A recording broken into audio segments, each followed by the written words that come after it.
I just realized that I shave my beard a lot thinner now than I used to. I used to make it really thick. I didn't even realize that. Why did you change it? You think? Because it looks better. It looks more like I'm evil. Because this is what happens when you're evil. Yeah. I've been shaving my head a whole lot more recently lately, so just I get the itch going on. It's because you watch the Superman movie and you're all about being Lex Luthor now. That's true. Nicholas Hoult, right? Isn't that isn't he? Man, let's see. We got 2 movies to talk about. We got stuff to do. We got Oscars to talk about. We got a he followed by a man, and then man, I don't. What an episode! I say we get it started.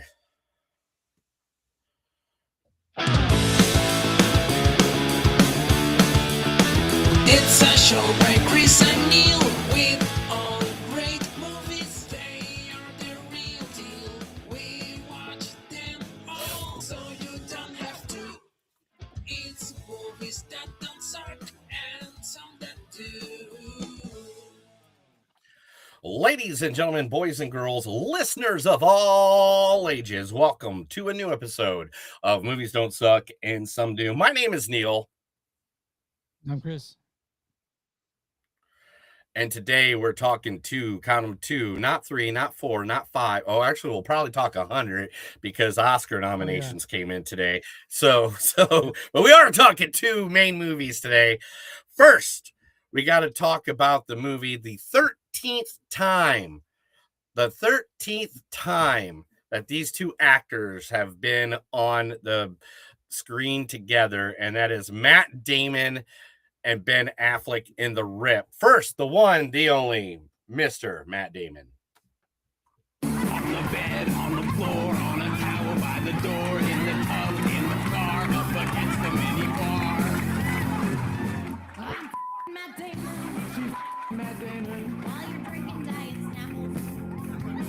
I said I'm Matt Damon. She said she's Matt Damon. Hey, Kimmel, how do you like them apples? Yeah. Okay. Because I'm like talking about her breasts. Right, yeah. And of course, none other than his brother from another mother, the guy who he's won his first Oscar with, was the one and only Ben Affleck. I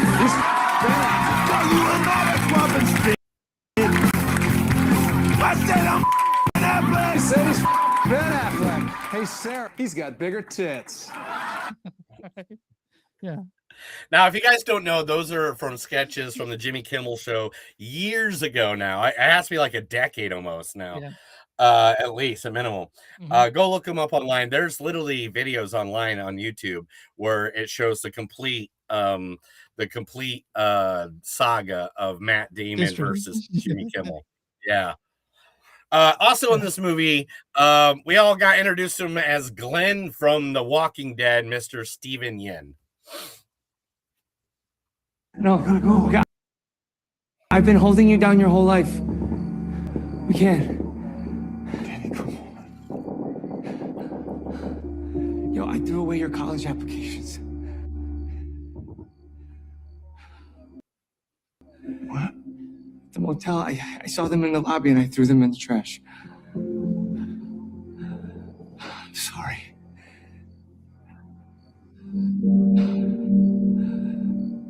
I just wanted us to be the same. You gotta go. You gotta get away from me, man. You gotta get away from me. Where's that from, Neil? I have no idea. I was trying to figure it out and I can't remember. The Beef. Oh. I love Beef, by the way. The Beef, like that's awesome. Beef like Jeremy Allen White beef. No, that's The Bear. Beef is the miniseries he did with Ali Wong. Oh, okay, that's what I thought. I was getting confused for some reason. I don't know. Oh, it's because Beef. The Beef is the name of the restaurant in Bear, so it always messes me up when someone's like the beef, and I was like, yeah, I love Jeremy Allen White. No, so that's that one. And then who else is in this movie? Oh, yeah, I guess she just won an Oscar or a Golden Globe, right? Yeah, for one battle after another. Battle after another. Tanya Tyler, everybody. My name is Lydia Beverly Hills, and this is a declaration of war. We're here to right wrongs, motherfucker. You got an army growing in your fucking guts, and you did there. You didn't count on me. You didn't count on my fight. The message is clear. Free borders, free bodies, free choices, and free from fucking fear. There we go. From one battle to another. Perfect. The one that she just won a freaking Golden Globe for. I mean, how is that you're it's one of your first movies ever and you win a Golden Globe, man? Yeah, Perfidia Beverly Hills, man. She's fucking awesome. It's just like if you're David Arquette and go into pro wrestling and you win a world heavyweight championship belt. Did he do that? Yeah. That's interesting. I didn't know that. Yeah. It's considered one of the biggest hated moments in wrestling history. Because an actor who did he also they had to lose to get the belt taken away from him. Oh man, I can't remember. It was like a big mix match thing. It was weird. It was supposed to be remember the movie Ready to Rumble? Of course I remember that movie. Yeah, that it was a whole tie-in with that. It was a whole tie-in with that. Oh, okay. So that's why and well, the movie was okay, it was dumb, but it was okay. But it was just the fact that they gave David Arquette the title, and like there's like 10 people in WCW that people wanted to have the title. It was really weird. Anyway, we won't deep dive into that right now. Also, talking this week, number 4 now in the series, because we got 28 days later, 28 weeks later, 28 years later, and now we are going to talk about 28 years later, The Bone Temple. This one is got a good cast, but most of it is they're in and outs. You'll there, and some of them we can't even tell you because there's some surprises. And stuff like that. So first, in this movie, Erin Kellyman. Mother once told me about a band of mercenaries that came to a peaceful planet. So finally the people resisted. When they returned demanding their tribute, people shouted back in one voice, "No more." So they cut off the tongue of every last man, woman, and child. Where's that from?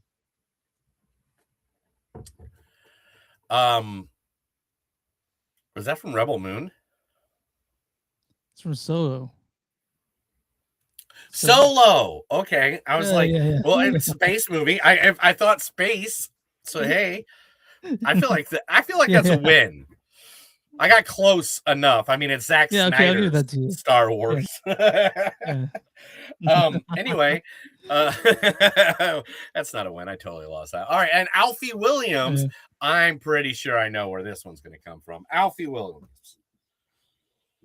Do you want Mum to die?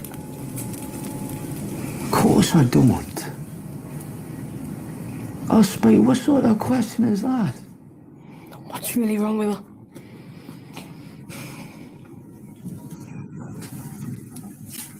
I don't know. Is she dying?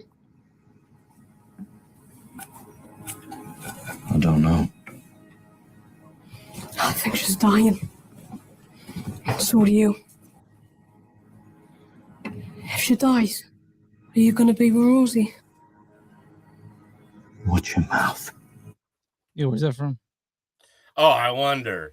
Maybe the only other thing he did besides his Dark Materials, 28 years later, the first one of the series.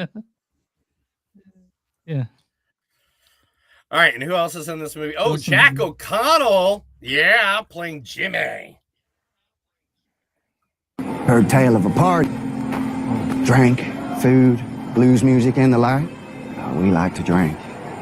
We happen to be musicians, and we walk the hungry as dogs. You wouldn't mind us coming in now, would you? Name's Remick. This here's Joan and Bert. Must be that voice I heard from out here. It was beautiful. Just down the road. North Carolina. Yeah, where's that from?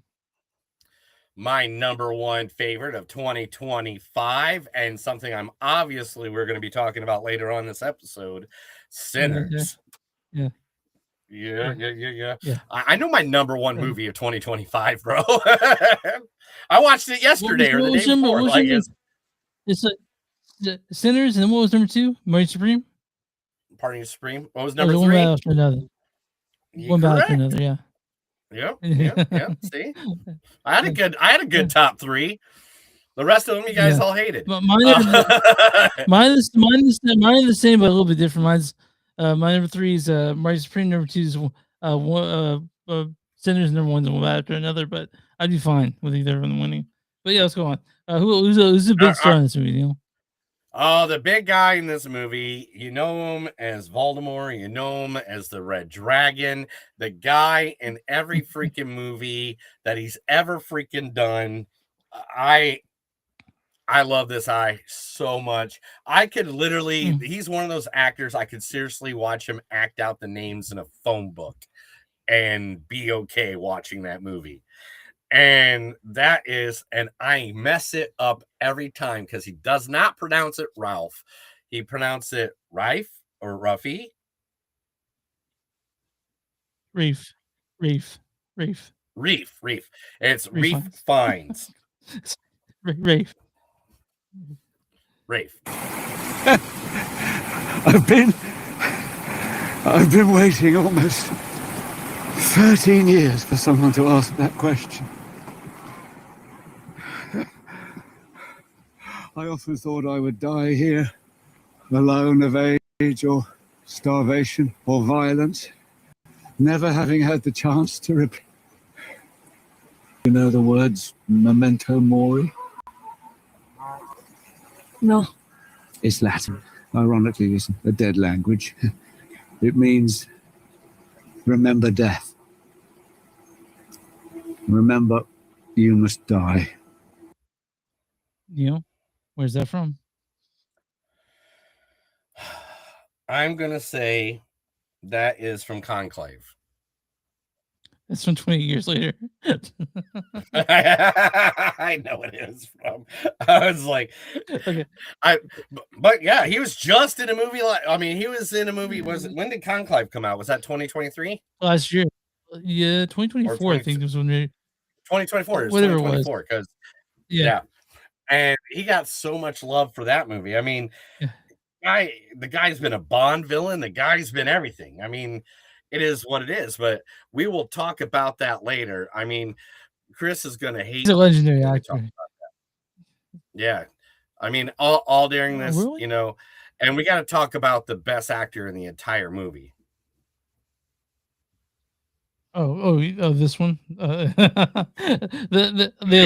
we need someone with like. I like. Does he? They're gonna ask Samson. Like when they hired him, like, do you have a giant cock? He's like, yes. Like, hired. So we'll talk about Samson and his giant penis later on. Chris, tell everybody where they can find us. You can find us online at moviesdon'tsuck.net. We're on Facebook at facebook.com/moviesdon'tsuck podcast. We're on Instagram, MTS Podcast. We're on Blue Sky? Yeah. At Movies Don't Suck Podcast. Social at BSKY. We're on Patreon.com/Movies Don't Suck. You guys want the merch? Go to T-Focus or Blackwood Dash Productions. You'll find our shirts there along with other stuff Neil's made. Or go to Bonfire.com/Movies Don't Suck. And something new, you'll find a shirt with their faces on it even. You guys want a sticker, just send the email to info@moviesdon'tsuck.net or contact one of our socials to get that sent out to you free of charge. I'll give you a couple extra, you can stick them on, your dive bar wall or something. And also, and if you're on YouTube, you can subscribe. That'll help us with visibility. And wherever you listen to it, subscribe. And who are we going to today? Today, man, we're talking about a place. I already told you about this, but I'm going to tell the world about this now. And it is a place literally across the street from the RV park I am staying at now in Gulf Shores, Alabama. So if you go there looking for me, you can just go right across the street to the RV park. Actually, there's a bar in between. You just go check there, and I'll probably be there every now and then. But that is Oyster House, been original since 1983. Oyster House Boardwalk. Now, the original Oyster House restaurant first opened its doors in Gulf Shores, Alabama in 1983. Their restaurant is on Cashway overlooking the Mobile Bay. That's where I'm at. Opened in 1985. Since then, they have proudly served the Gulf Coast the best seafood in a casual environment with genuine Southern hospitality. Now, Chris, I know. Now look at this. This is a sign across the way, right? When I look across the street, that's what it looks like. Look how cool that just looks. Are you just showing food? Yeah. Look. Nice, And this is like, see those windows? See those pretty. windows? See those windows is where you sit at in the restaurant, right next to those. Yeah.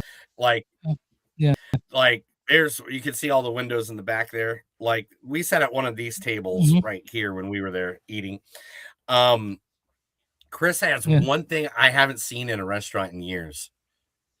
You know what that is? What does it have? They have a salad bar. Salad. Like, remember the old school salad bars? You used to have a Pizza Hut. Like they have like the macaroni salad on there and stuff. Yeah, of course I do. Oh, so cool. I mean, yeah, man. So like, look at all this stuff. Look at all this stuff. Oh yeah, there it is. Seafood. Oh, we had so many oysters. We had so many oysters. So many oysters. Frog legs. This is what Danny had. Danny had this flounder right here. This is what she had. And then I had the grouper. You got to eat the grouper, yeah. You get to. Then they have drinks like this. They even have like they got the nice on the right. see that one right there with the little pineapple on the top without the chair, the tall one? That's a key lime. It is a key lime drink. Tastes like key lime pie. So that is the Oyster House in Gulfstreams, Alabama. Anytime you come through the way, all you have to do is go, where is the Oyster House? You don't even have to say, like, there is so many places that say we sell oysters, we do oysters, all that stuff here in Alabama, but there's only one Oyster House. If you need more information, go to originaloysterhouse.com. That's how old school they are. They are originally their website is Original Oyster House. We can come back. Yeah. Okay, so let's go in and out real quick. Yeah. I'm going to go in and go in back real quick. Then you do it, and let's get on time. Sorry, people that are watching. I see that there's like a few of you here. Just sorry. Happens sometimes. One's in a swamp, and one's in Kansas City. Yeah. So Neil's going to come back. When he comes back, I'll be gone for a second, and then I'll be back again, and we'll hopefully be on time. I heard Neil do. Okay, I'll be right back, Neil. So since we're both doing it. Sorry about that, guys. Me and Chris are in two different areas. The way we do record our podcast, this is the visual and all that stuff is just for shits and giggles. You can get the podcast on Spotify and Apple if you want to hear the actual spot. Like Chris edits all this stuff out. And so if you want to hear it nice and clean, that's where you hear it. If you want to hear it nice and dirty, this is where it's dirty. 1, 2, 3, 7. All right. So let me do it one more time. Boom. Okay, sure. Sorry, guys. It's still a little nutty. 1, 2. Yeah, it's perfect. Okay. All right. Let's talk The Rip. I want to talk movies. Let's talk The Rip, right? Directed by Joe Carnahan. Fuck, I should have this stuff up. Joe Carnahan has done such as Narc, Smoking Aces. I know you like Smoking Aces, right? Oh yeah, I love Smoking Aces. Yeah, did that, and now he's back with the starring the one, the only Matt Damon. Money can buy you almost anything. This also stars Ben Affleck. Let me tell you what I do. Every day I come by your house and I pick you up. And this because it's gonna Some also Taylor Taylor's Stephen Hughes in this. No, I've been holding you down your whole life. Taylor Taylor is in this. That's not it. Sorry. My name is Perfidia Beverly Hills, and Also stars Catalina Sandino Marino, Sasha Kell, and Kyle Chandler, which I didn't expect to see him in this. And Scott Atkins. Let's go and read the storyline for The Rip.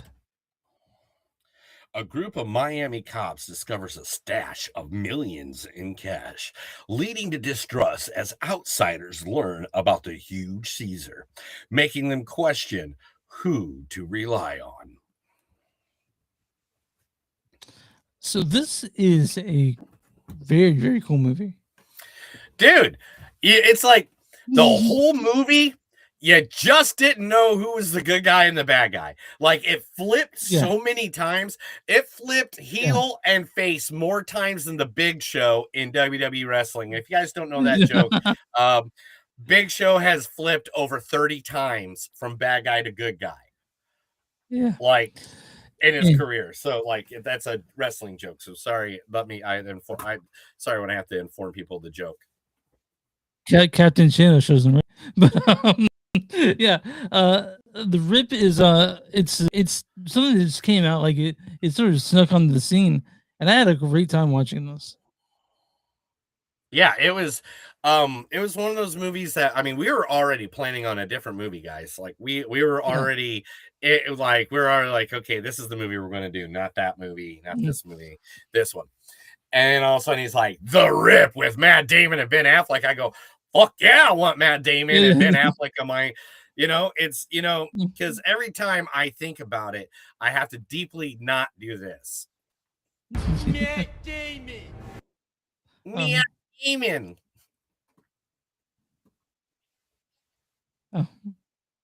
Oh, hold on. On the bed, on the floor, on a towel by the door, in the Matt Damon. Anyway, all right, cool. So the best thing about this movie is that, like, everybody is fighting everybody, and everybody doesn't trust everybody. Then all of a sudden they do trust each other. Then they don't trust each other. Then they do trust each other. And then you don't trust who you trust, but you trust that they trust. The whole time it is like one big episode of what?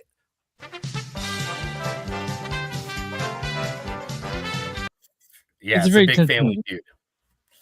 It's a tense movie. It's tense. There's like you're just sort of like waiting for something to happen a lot of the time. And I see people call this boring. I don't see it at all. I think it's a very fun movie. It's really solidly made, I just love the fact that, like, I mean, everybody from Supergirl is in it, like, but it's one of those movies that, like, seriously, it did just leave you questioning. To be honest, again, these are two actors that I would love, if they just want to start doing like a Sesame Street show every week, I would be, even if it's not even that, if it's just the two of them talking about what they had for breakfast that day, I'm gonna watch it. It's like, it's Matt Damon and Ben Affleck. I mean, we've literally grown up with them.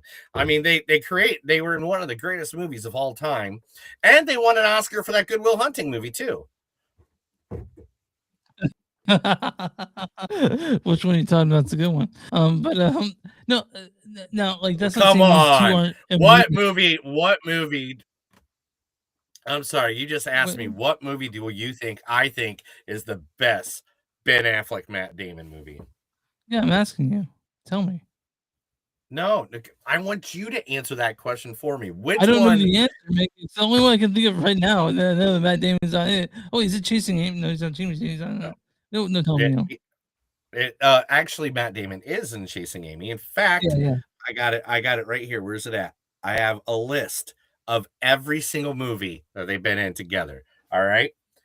Now, down at the bottom. Okay. They're in Field of Dreams in 1989 as uncredited.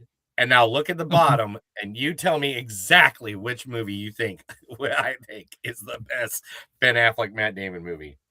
Is it Dogma? It's gotta be Dogma. Yeah, damn straight it's Dogma. I watched Dogma Like, I rewind watch Dogma probably more than any Kevin Smith movie ever. Yeah, is this back to you can stream that now again, right? Like I know for a while it was gone. Yeah. Well, It's I have it on. I bought Oh. the back in the Oh, day. yeah, I right. bought the DVD with the digital download, and that digital download has been in my Okay, yeah. computer for years. And I won't. Oh, so you It's think it's the one movie I won't delete because I'm afraid I won't have it again.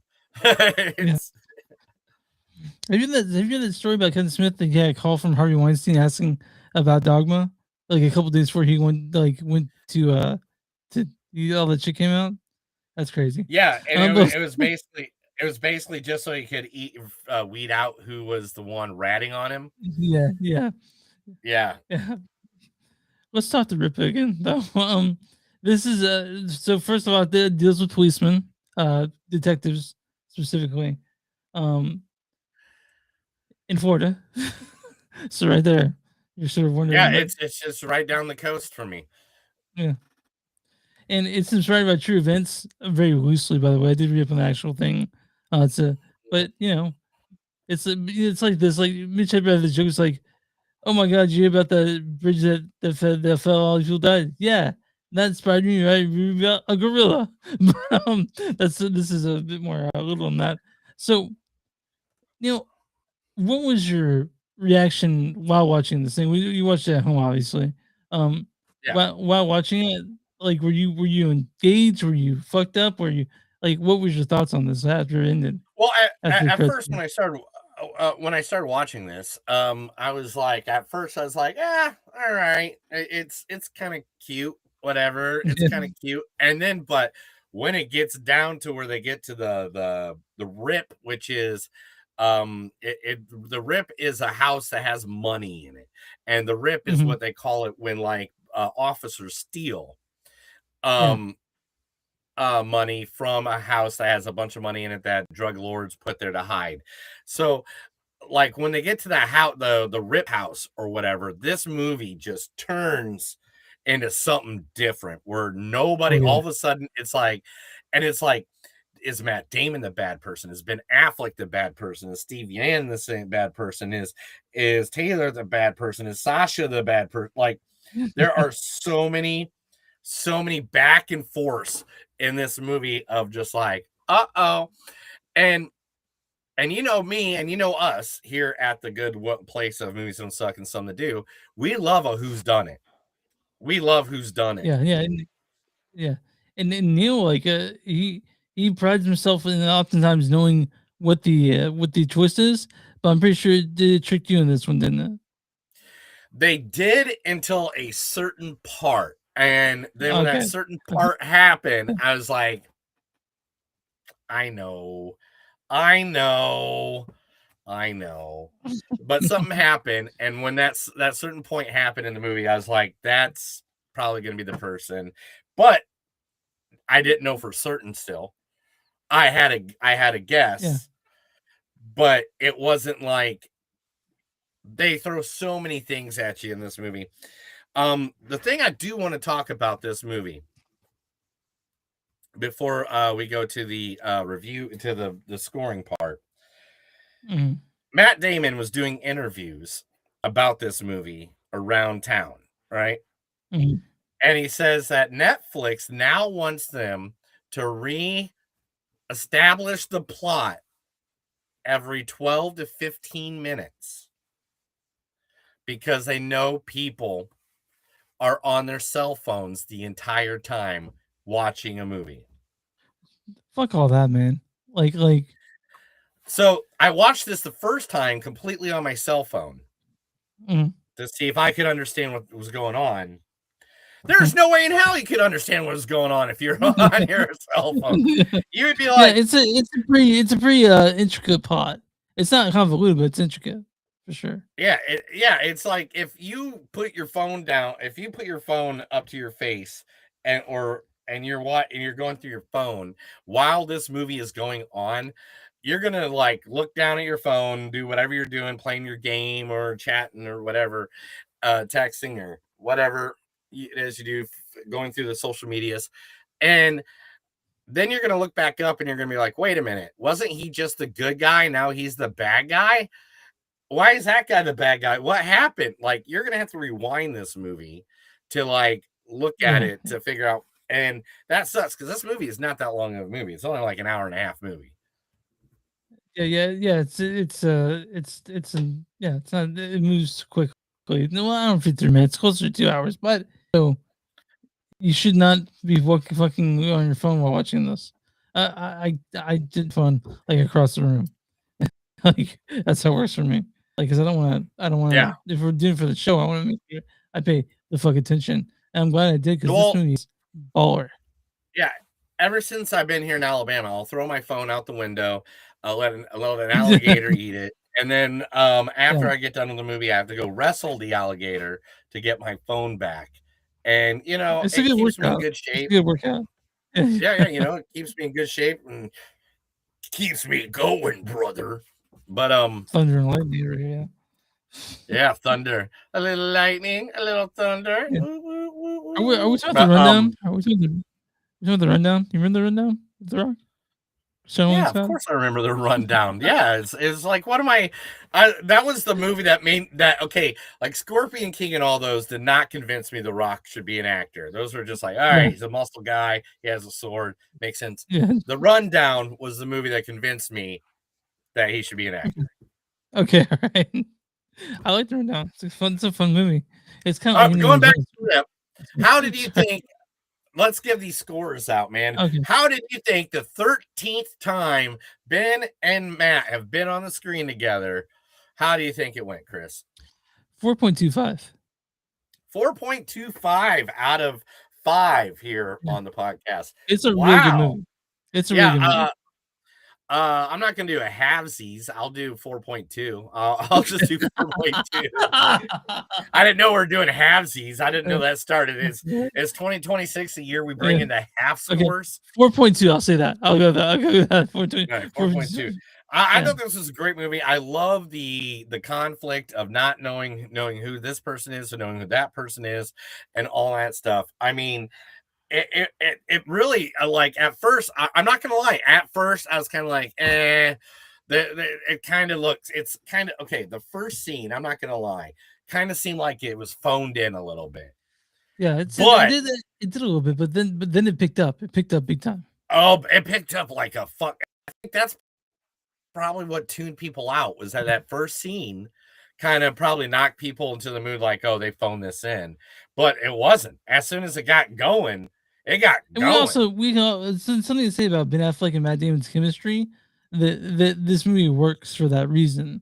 I don't think if you had two other actors that don't have that chemistry, that it worked near as good. So we need to definitely give the props to the acting in that one. You know, I think. Oh, dude, yeah, dude, it's the two of them together. I mean, why these guys didn't go Gene Wilder, Richard Pryor, didn't go like, you know, I'm trying to think of people that did a bunch of movies together, to double pair. David Spade, Chris Farley. Yeah, David Spade, Chris Farley, Adam Sandler, and 40 people. Like, you know, like whatever. But I mean, these guys, they were just like, Here comes the money.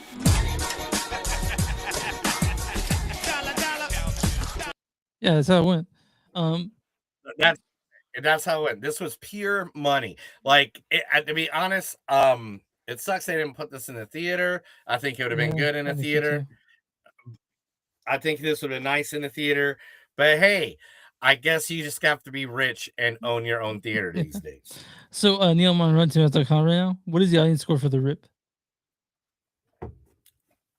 I think the audience score gave us a better score than the critics did. I think the critics bowed on this. I'm gonna say 81%. 66%. What? What? What? Wait! Whoa! Whoa! Whoa! Whoa! Whoa! Whoa! Whoa! Whoa! Whoa! Whoa! Whoa! Can you say that again one more time? 66%. What? What? Yeah. Yeah. Okay. What's critic score? Oh man, did they go the opposite way? I don't.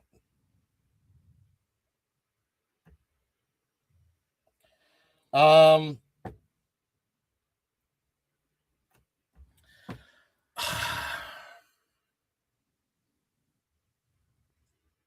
72%. Certified fresh 81%. Damn! So it's exactly what I said for the audience Yeah. score? That's Criticism insane! instances.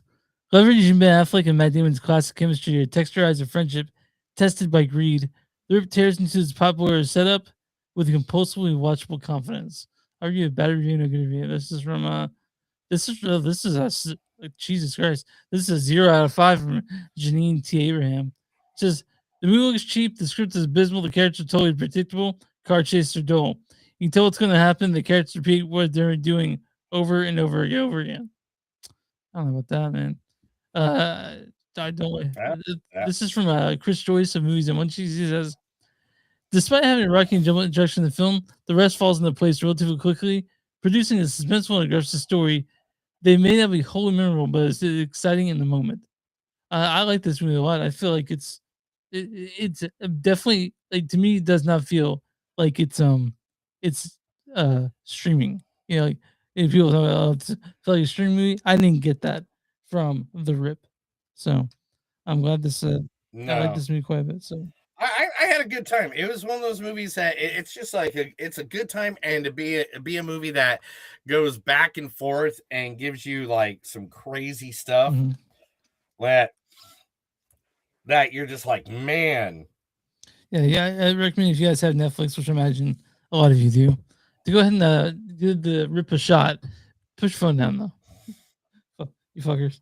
Are you ready? Put your phone Ready down. for Neil's news, Neil? You think you got this going? Let's talk about it, because you want to talk about it. I want to talk about it. Let's talk about it. This is Movies Don't Suck and Something News. I'm going to read a bunch of stuff to Chris. He's going to like it. He's going to love it. He's going to want more of it. And then he's going to go home and eat some Cheetos. Yep. All right, well, Neil's talk about it. What's up with the Oscar nominations? We got to get that out of the way. Oh, no, whoa. We got to talk about, wait. We got to talk about the number one story of the day. Are you talking about the Masters of the Universe trailer? Is that what you're talking about? Masters of the Universe trailer came out, and it looks good. It looks nerdy. It looks great. Where was this movie 20 years ago? They had a He-Man movie a couple of years, like 20 years ago, right? And it was terrible. Is that what we're getting at? I don't know. No, that was 40 years That was ago. terrible. That was 1989. Yeah, I mean, it was pretty bad. Okay. I can't act like it. It's Dolph Lundgren. I mean, when you got Dolph Lundgren. Yeah. Well, I mean, this one looks like it. You know, it kind of reminds me a little bit of Guardians of the Galaxy. You know? Yeah. And all right, Chris. I had a web page that gave me a bunch of information about everything that happened because of the nominations for the Oscars.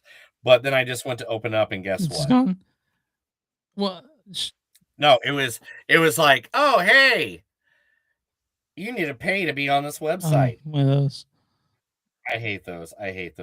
All right, storyline number one. Let's be 100% about this one. The most nominations for one film in the history of the Oscars. Sinners got 16 nominations. Yeah, it was it's quite a movie. It's quite a movie. Like it's nominated for Best Picture, Best Actor, Best Actor in a Supporting Role, Best Actress in a Supporting Role. What else? Best cinematography, costume design. Costume design, directing, and also original song and then original score for Sinners. And I think honestly, if it swept the Oscars, I would be happy about it. You know. I mean, I would too, because then you guys owe me $20. What do you mean? Why would I owe you $20? Remember on the best of, I was like, I bet you $20 Sinners will sweep the Oscars, and you and Mark made fun of me. I don't think we did that. I think we were not at all. That's a complete lie. But I just want $20. You want 20? Okay. I'll Venmo you $20 if you need it. But The biggest thing this year is all the snubs everybody is upset about. so I'll tell you what, the most of the stuff I'm biggest so upset about is Jesse Plemons wasn't on this for Best Actor. Oh, from Begonia. Bergonia. That's Yeah. understandable. Yes, that one. The one, the Smashing Machine, no mention anywhere. Well, no, I think you're upset about that. I don't think that's. Oh yeah, it's the other, I'm upset about Ariana Grande for The Good Witch. I think she did a tremendous job in that movie. Mhm. Del Toro, Mm. Frankenstein just got kind of passed over. Well, yeah, it didn't get for directing, but it did get nominated for best picture. Yeah, which makes no sense because that was an amazing fucking film. It wasn't that Mark's number one. I think so, but Frankenstein best picture got nominated for best supporting actor for Jacob Elordi. So and I think cinematography. Yeah, I got cinematography, costume design. Paul Mescal didn't even get a nomination for William Shakespeare's Hamnet. Yeah, I haven't seen him yet, so we'll see about that. I'm going to watch it for the. And Miley Cyrus didn't even get picked for Song of the Year for Dream as One from Avatar Fire and Ash, which is like on the Billboard charts right now. I know, but the Golden from K-pop Demon Hunters is gonna win. It's gonna win. Like that's unquestionable. Like I'd like ID to win, but what's gonna win? It's gonna be Golden for the K-pop Demon Hunters. You know, you're gonna go up, up, up. Na, na, na. All right. Well, now that we got over the Oscars, we're done, right? Is there anything else you want to talk about at the Oscars? K-pop Demon Hunters gonna win Best Animated Feature, right? What? K-pop Demon Hunters gonna win Best Animated Feature over. I don't. It has to. I mean, as much as Zootopia is now, what is Zootopia is now the number 9 movie of all time. I didn't know that. Oh wow. Okay. That just happened this week. That's part of my news segment. If you guys want to see the full nominations, they're all over the fucking internet. Turn this off and go watch us, and then come back and talk, and we can talk to us more about. Yeah, I mean, the day of the Oscars, me and Chris will go and like basically the whole news segment that day will be all just us talking about the winners. But I will tell you, man, I'm actually holding an Oscar party this year.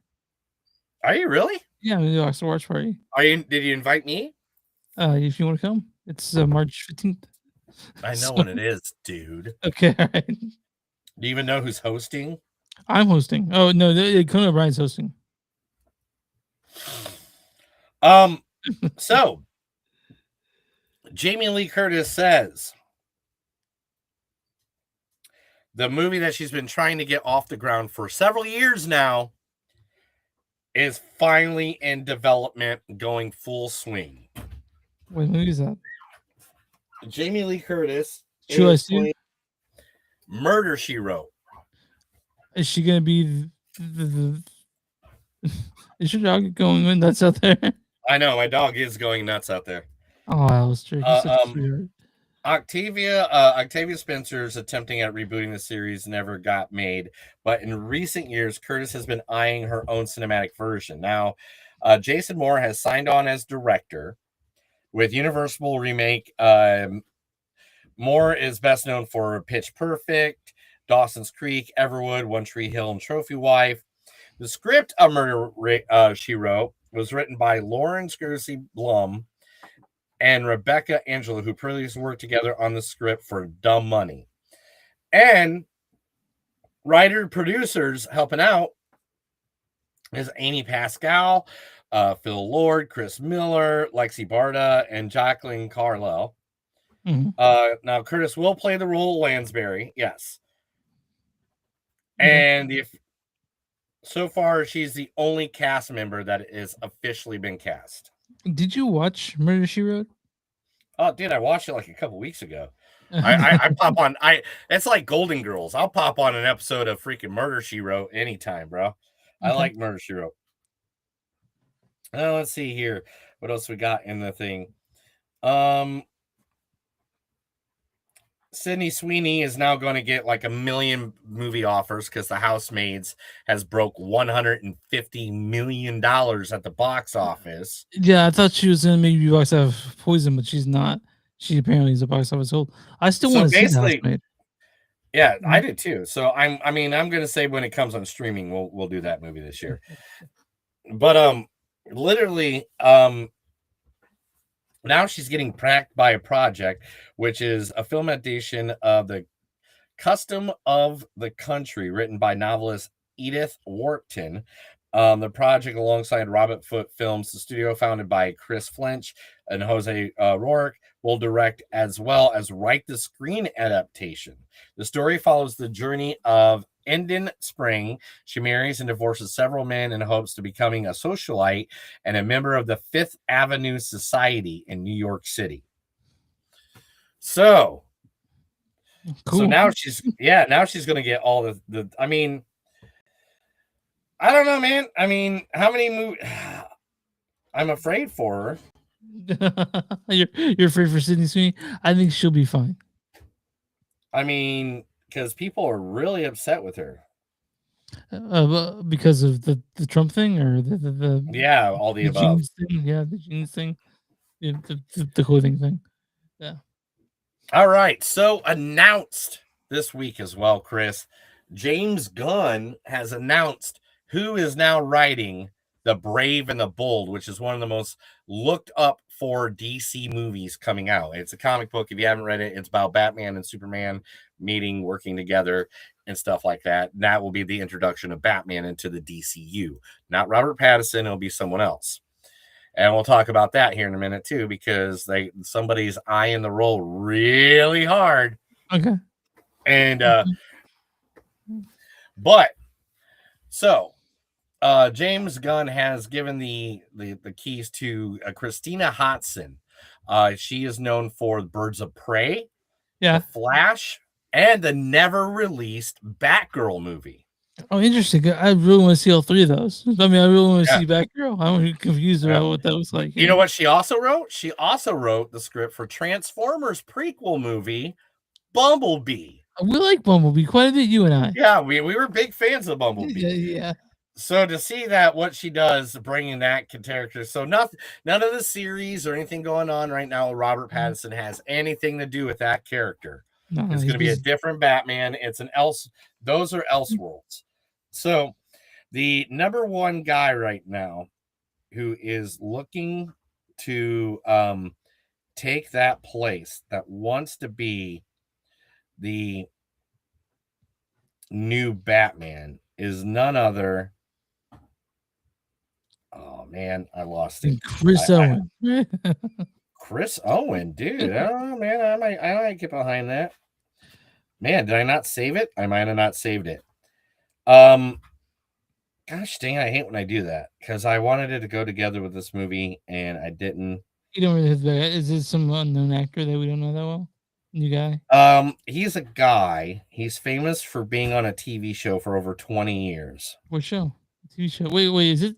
It's not Smallville. Is that Adam Welling? Is it? No, that's 10 years. That's 10 years.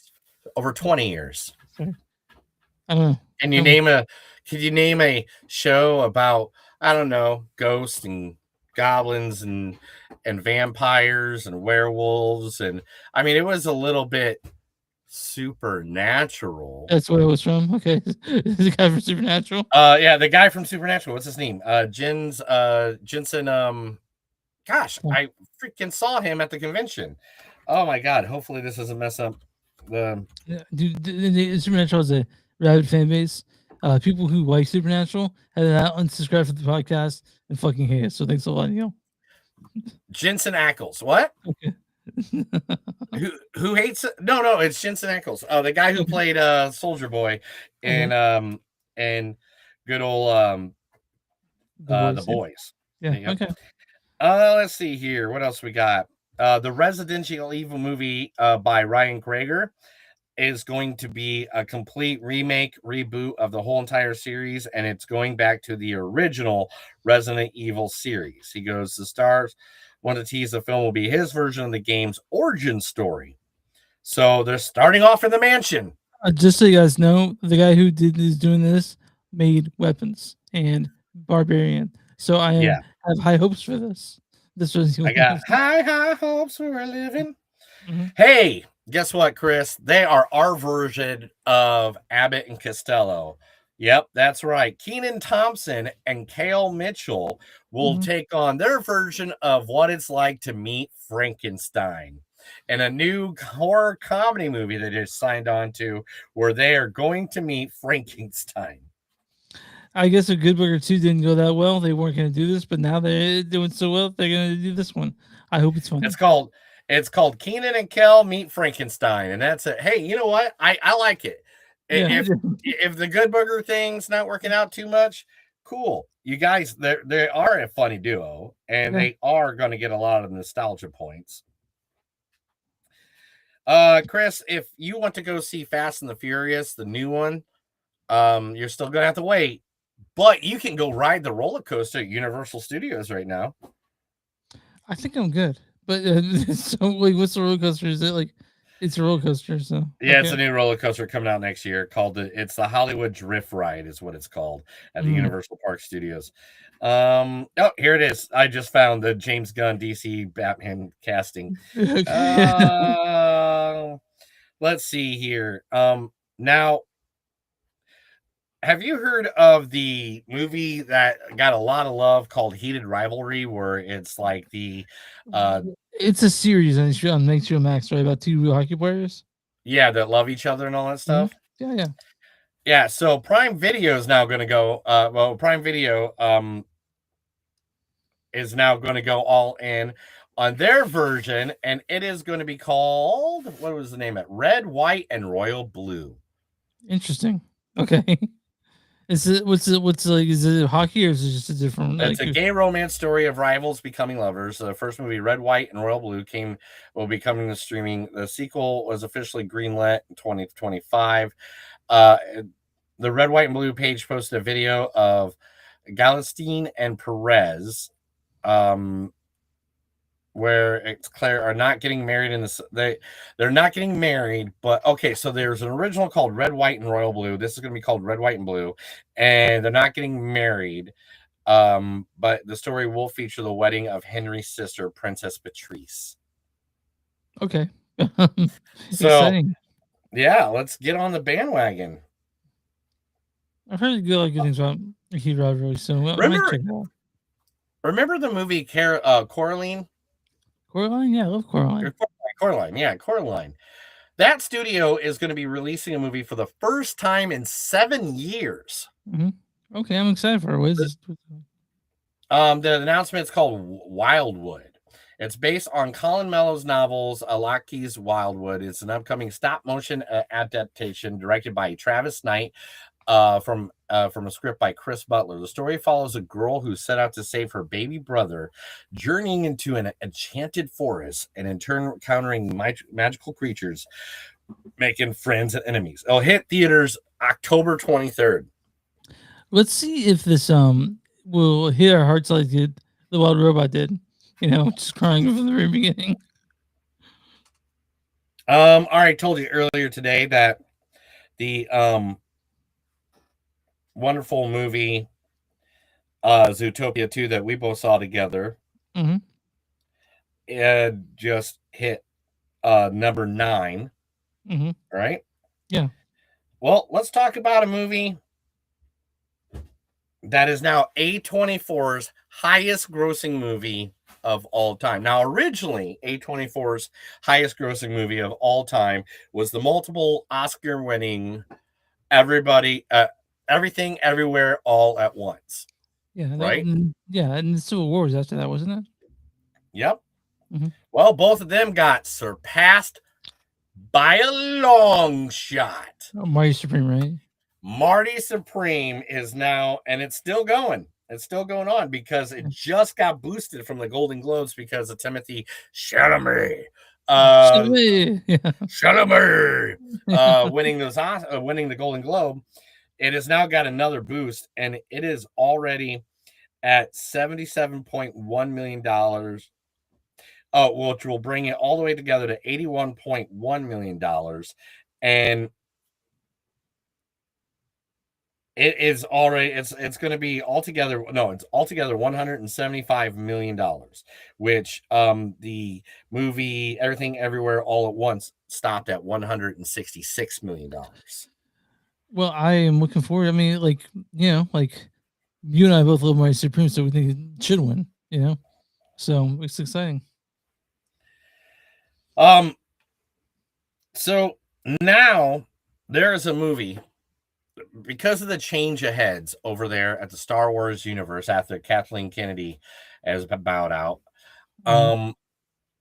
reports are that the movie everybody's been wanting to see, all these movies, The Mandalorian, The Book of Boba Fett, Oscar and the Skeleton Crew, which they call the Mandoverse, it's supposed to lead to the great a movie where all of them team up together.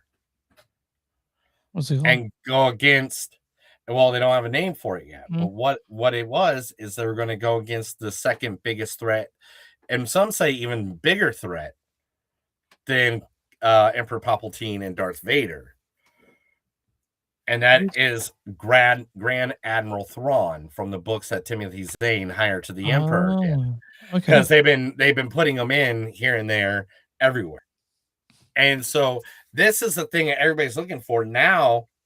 That's getting put back on a back burner because they're trying to renegotiate everything going on. So you can always say that, man, I don't know. Some people are going to get mad.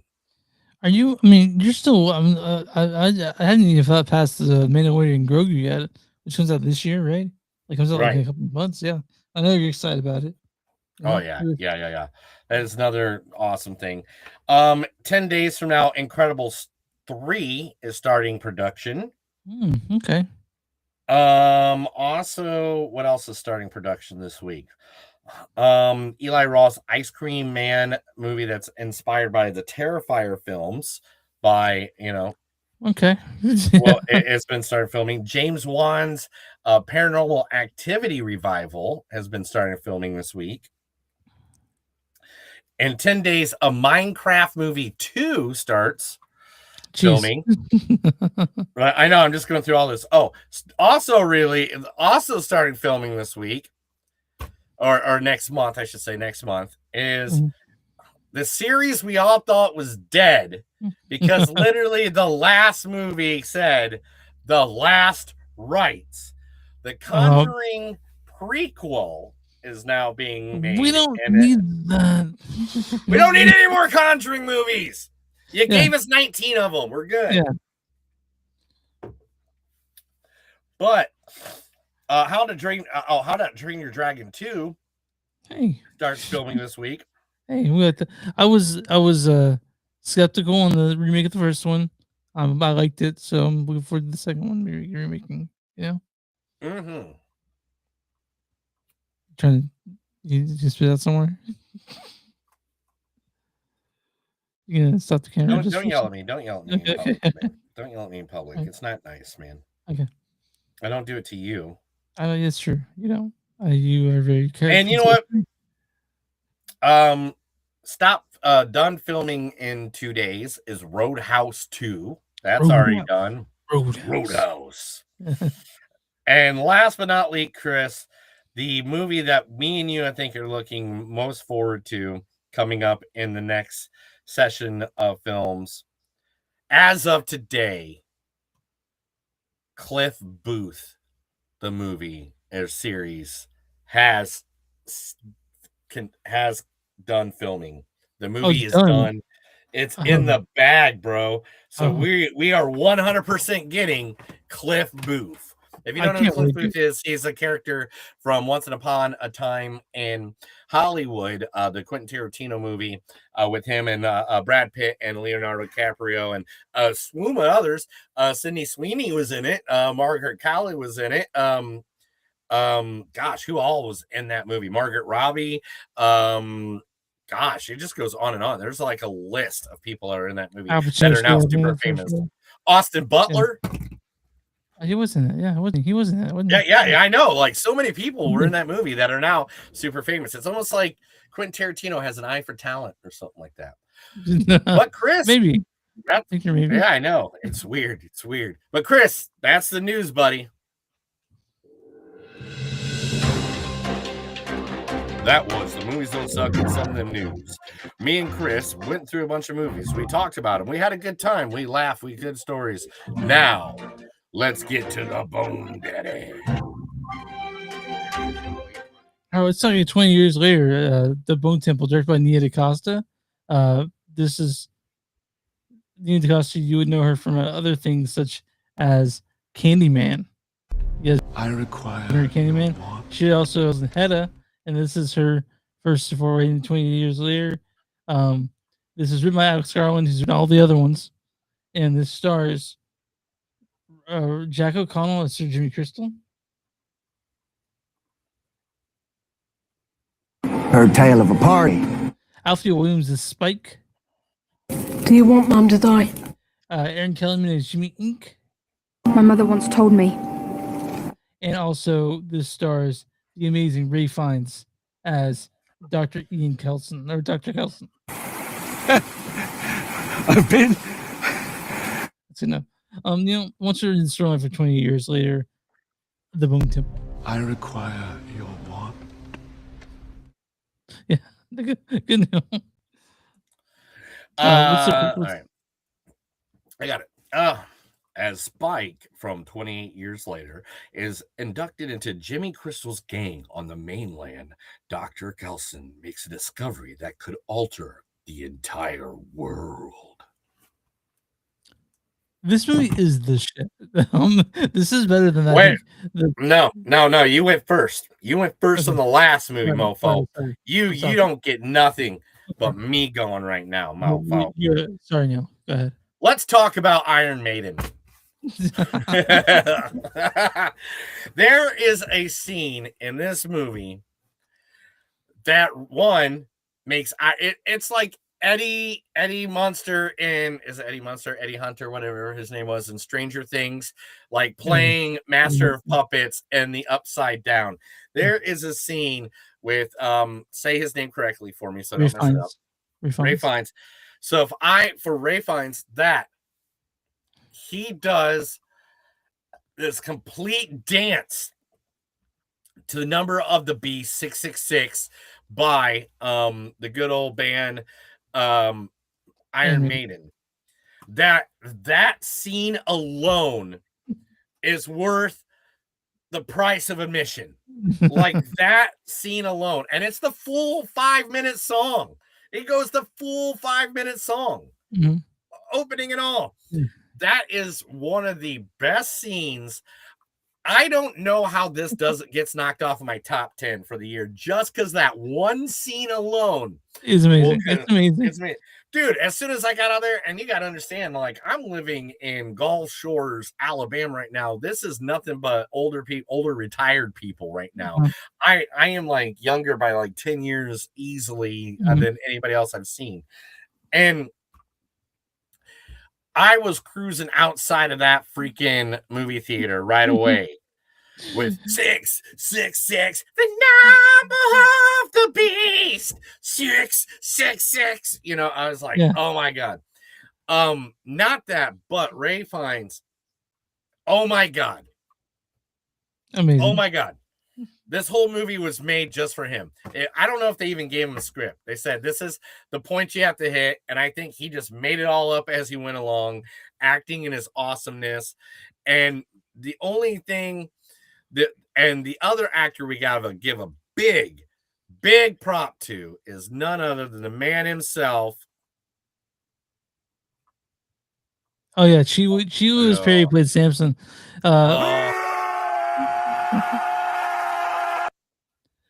Samson. If you like the giant zombie dick, he's got it because he's got a big old honk arm for being a zombie. No. You see a bunch of it. Well, guys, I'm gonna break movie magic for you. Those weren't real. Oh, is dick? That's not a real dick. Oh. None of them had real things on because there's a kid on the set. Oh yeah. Okay. And so that's all after work, man.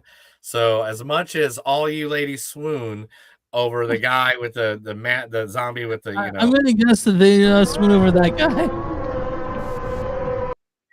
as much like yeah. I'm a god. I will live forever.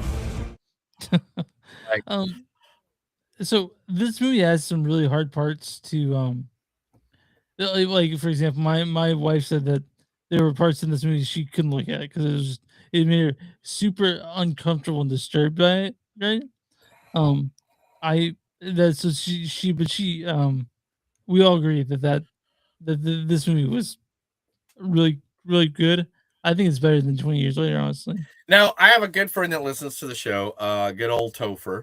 We've talked about him a million times. I don't know if he's on listening right now, but he asked if, because him and his daughter watched the first two, 28 Days and 28 Weeks Later, which are more of a psychological, I guess so. Yeah. and then gory. Yeah, this You know one's what I'm pretty gory. This one is gory. This is not one to let the kids watch, bro. This one is people get skinned alive.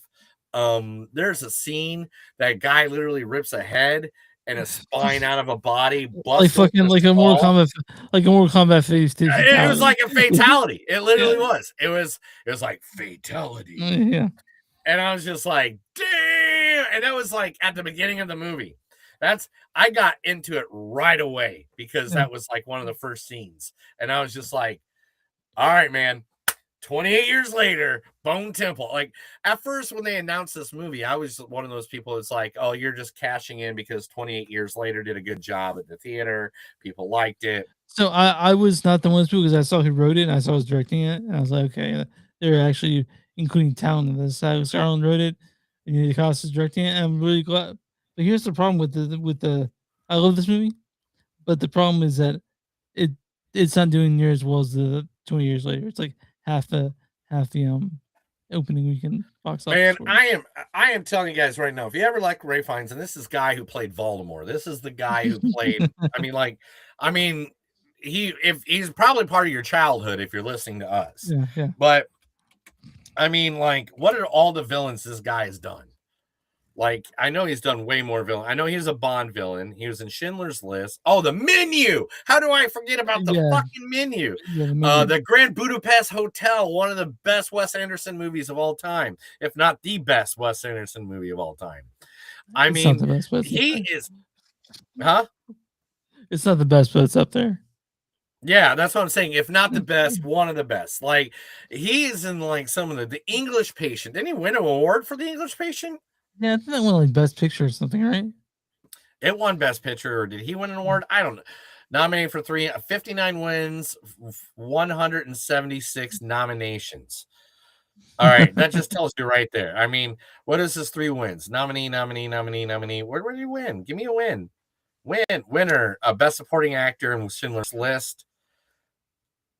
Man. Anyway. Do you remember him in Hades and Clash of the Titans? Say again? Clash of the Titans, he was Hades. Oh, yeah. Really? Do I remember him as Hades? I don't know. Chris, do you think I remember? I'm a god. I will live forever. Yes, I do. Yeah. But, dude, this was... at first, I'm not going to lie, I was kind of dreading this movie.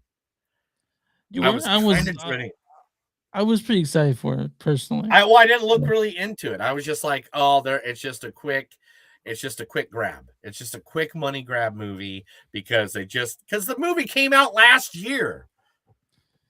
Yeah, but I mean, after seeing Jimmy at the end of, I'm not gonna say anything else about it because I don't really think a lot of people had seen the first one. How about you say not that? Okay. How about you not spoil movies? I thought we got rid of that. Okay, we did. It's over. I didn't say anything. Yeah, maybe you delete that part. Anyway, but this movie leads on to another movie. We're gonna say there's a conclusion to this movie. It's like an epilogue of the movie. It's not after the credits or anything like that. You don't have to stick around for any of that shit. It's literally, and this movie, how long was this movie? This was Fuck, I had it pulled up just a second ago. Oh, it At is 1 hour and 1 hour 50 minutes. It felt Yeah. like 10 minutes. This movie felt like 10 minutes. I Yeah. mean, I know the song Number of the Beast is 5 minutes or 4 minutes and 48 seconds or whatever. But all that's used well. Honestly, that should be the new music video for it, right? Like I have, I think, a couple pictures. If you guys are the people that are watching, I think there's one or two I have of that scene, and it is literally just one of the most best moments in the movie. It is just, I mean, I can not even just the movie, but in cinema. I mean, if that movie doesn't get made fun of or mocked, or like if it doesn't have like a Saturday Night Live skit based off of that one part alone, I feel like that was a missed opportunity on everybody's part. we hope people go see the Bone Temple. Everything about it's good. The acting, I mean, it's a very good movie. Neil, what's your score on this? Man, oops, my headset almost fell off. I'm sweaty. Anyway, man, if I give the other one a 4 point, I gotta give this one like a 4.5. I'm with Like, you. 100%. I love this movie. This movie, like, man, I know there's a lot to come up this year. And so, I mean, that's putting a high score on the first movie we've seen in 2026. This might rise. That's also this might rise up in the year list, but like even because our scores sometimes they're not static; they change. You know, like every now and then, like over time, we'll stick with us. And there's something in this that sticks with me big time, and it's that fucking scene. It's out of my I mean, do you realize all the movies we got this year? We got Supergirl, we got Masters of the Universe now, Spider-Man, Brand New Day, Hail Mary, Scream 7. We have The Mummy. We got Clayface, the horror movie about freaking about the villain from Batman, The Bride. We have man, I know there's other movies that were bigger than these, and I'm just not seeing them right now. But you know, I gotta tell you. Oh, Dune, Avengers Doomsday. Like, Yeah. there's just so many movies coming out. Mercy supposedly is going to be a big movie this year. I'm No, hearing a it lot came about out, and that. it came out. It comes out Friday, and it's not looking good for Mercy. Really? Because like by the news, like when I was doing the news segments, everybody says it's the movie that's going to knock Avatar out of the #1 place. Do you want to know that? Oh yeah, I'll go ahead and give the score of it. You know, we can talk about it. The score is 23% Rotten Tomatoes for Mercy. Ooh. Yeah. Maybe we'll see it. Ooh, me not likey. Yeah. Is The Bride out this weekend? No, it comes out next month, but we'll definitely see The Bride when it comes out. Yeah. So, Chris, each one of us 4.5. Chris, let's move on over to the Rotten Tomato scores. Yeah, what's the audience score for 20 years later, The Bone Temple? Oh man, dude, I'm gonna have to say, if the audience saw this, it has to be like a 79% at least. 88%. 88%. Oh my god, I was way off that one. There's the audience says on this one, it says 20 years of The Bone Temple is harder to look at as it's hard to look away from. A mad, visceral mood piece with a surprisingly substantial amount of humanity. All right, Neil, what's the critic score for 20 years later, The Bone Temple? God,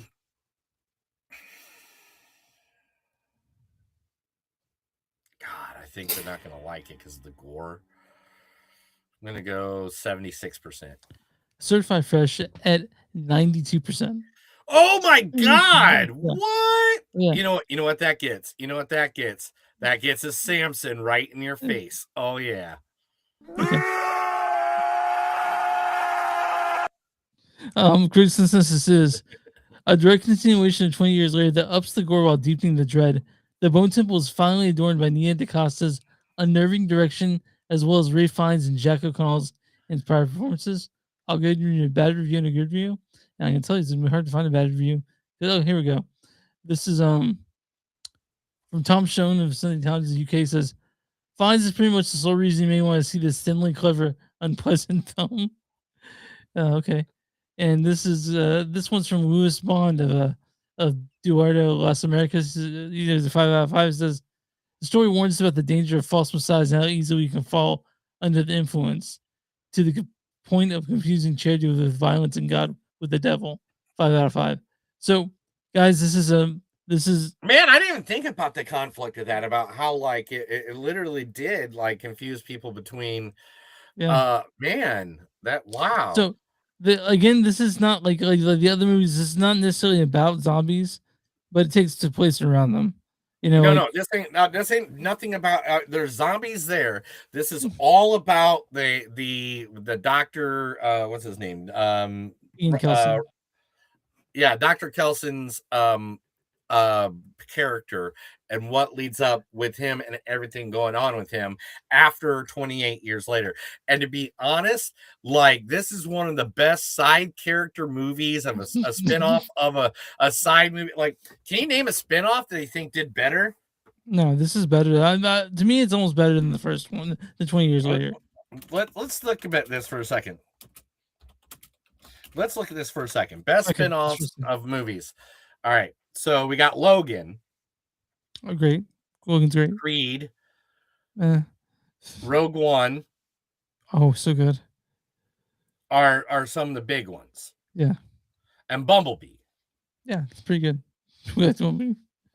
So which one of those do you think like that'd be like, I think this has to go in that group. This has to go in that group of like, wow, I did not think like it's like going to see Rogue One for the first time, except for this is more gory and horror movie.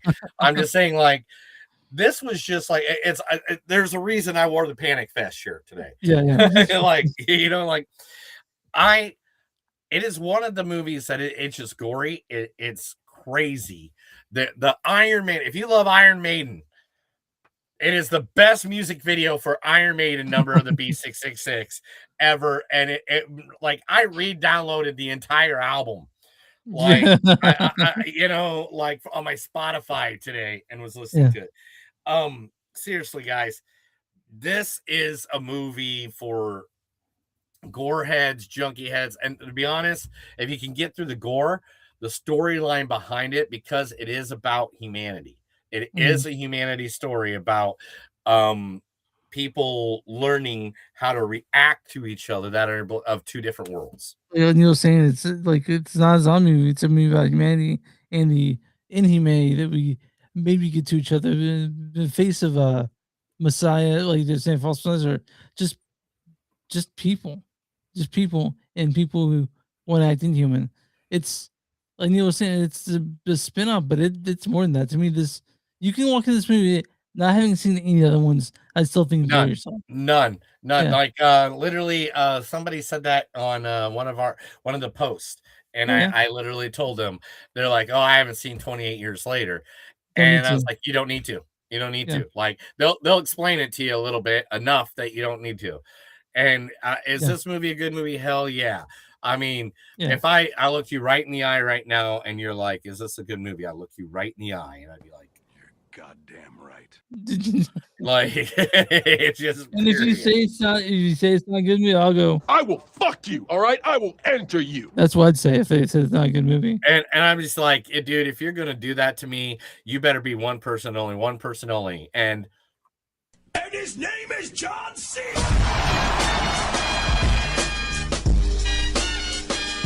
And if it was just out in the street, people would be like, so. And if they're in the street and they looked at me like that and they were like, man, just applauding left and right, I would just look them right in the face and be like, damn it, I deleted it. Never mind. I was looking for something and I totally lost. Oh, nope, no, I didn't. Guess what? I mean, look at me and they're applauding at me. I'd be like, oh my God, work today. Shut your bitch ass up. I mean, well, Neil, if someone told me that, Let me tell you what I do every day. Oh, that's not it. Sorry, hold on. That's what I'd say. But And I look, think we're done I'd with look that. him right in the eye, and I'd be like, I'm better than you, and you know it. You can find us on movies.net. We're on Facebook.com/Movies on Suck podcast. We're on Instagram at TS Podcast. We're on Bluesky, Movies on Suck social, .social.bsky. We're on Patreon, patreon.com/Movies on Suck. You guys want merch to TiVo, search Blackwood Dash Productions. You'll find our shirts there. If you guys want you go somewhere else, go to Bonfire accounts, Movies don't suck. And some you'll find our shirts there too. You guys want a sticker? Message us at info@moviesdon'tsuck.net or one of our socials. Either send over.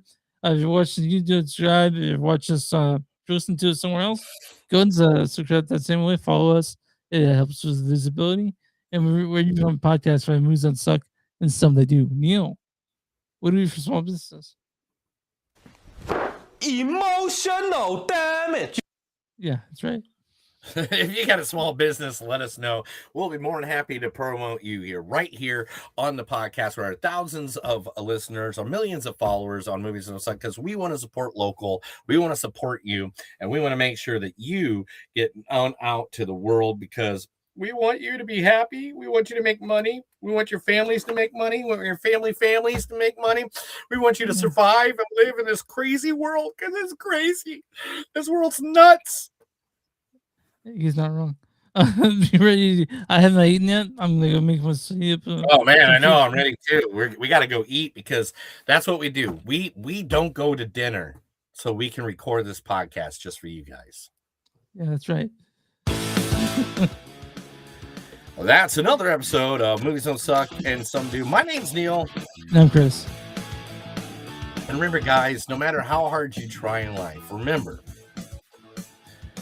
nothing can make you better than Iron Maiden Number of the Beast 666. Go watch that. Go listen to it today. Have a good day. Good night, guys.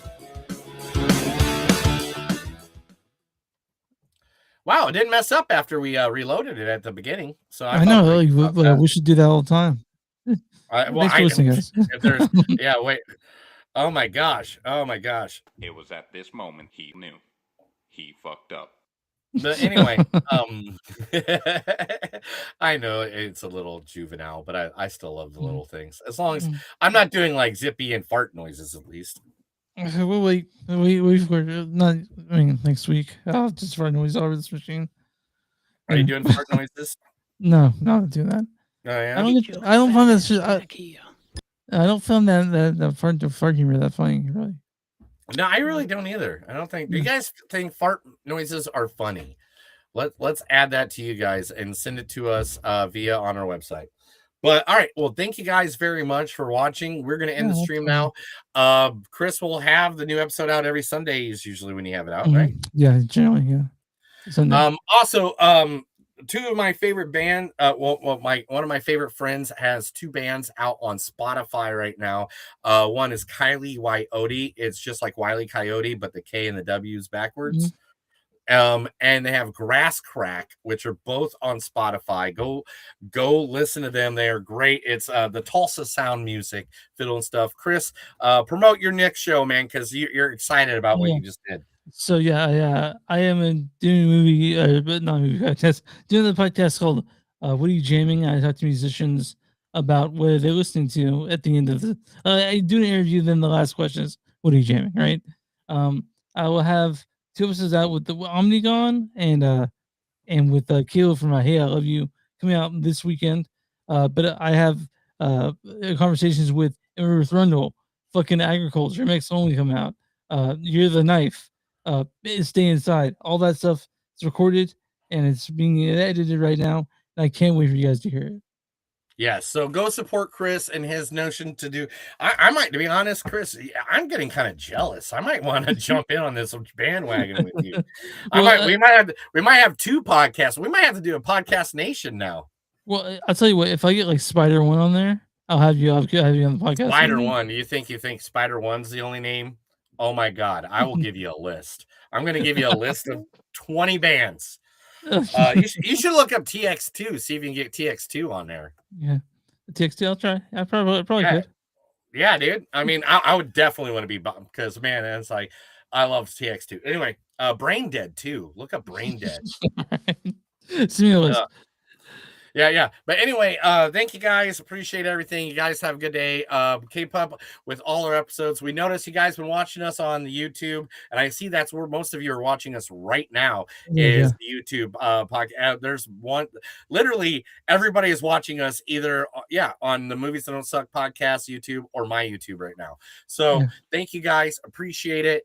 Support the channel. Please share, add notifications. We'll add more stuff and be playful with it. You know what?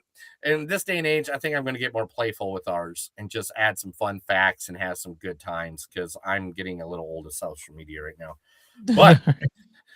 But thank you guys. Have a good day. Please drive through. Take care of each other. Love each other. And take care of your neighbor.